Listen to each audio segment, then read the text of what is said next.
અમદાવાદ શહેરના ખાડિયા વિસ્તારમાં બોબી હત્યા પ્રકરણના સજા કાપી રહેલો કુખ્યાત આરોપી મોન્ટુ નામદાર પેરોલ પર મુક્ત થતાં જ કાયદો અને વ્યવસ્થાના ધજાગરા ઉડાડી બેફામ બન્યો હોવાનું સામે આવ્યું છે।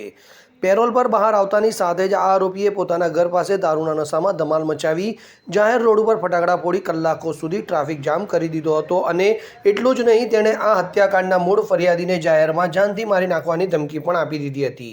આ ખુલ્લેઆમ મળેલી ધમકીથી ડરેલા ફરિયાદીએ તાત્કાલિક પોલીસ મથકે દોડી જઈ આરોપી વિરુદ્ધ ફરિયાદ નોંધાવી છે, પરંતુ પેરોલ પર છૂટેલો ગુનેગાર જાહેરમાં આવી ગંભીર હરકતો કરે ત્યારે ખાડિયા પોલીસની કામગીરી અને તેની ઢીલી નીતિ સામે જનતામાં મોટા સવાલો ઊભા થઈ રહ્યા છે કે શું આ તત્વોને કાયદા કે ખાકીનો કોઈ ડર જ નથી રહ્યો?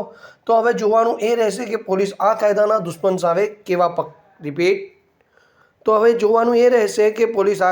દુશ્મન સામે કેવા કડક પગલાં ભરે છે। Bureau report CN24 news.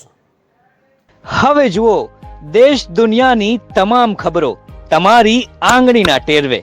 ઉઠાવો મોબાઈલ અને ગૂગલ પ્લે સ્ટોર પરથી ડાઉનલોડ કરો અમારી CN24 ન્યૂઝ મોબાઈલ એપ।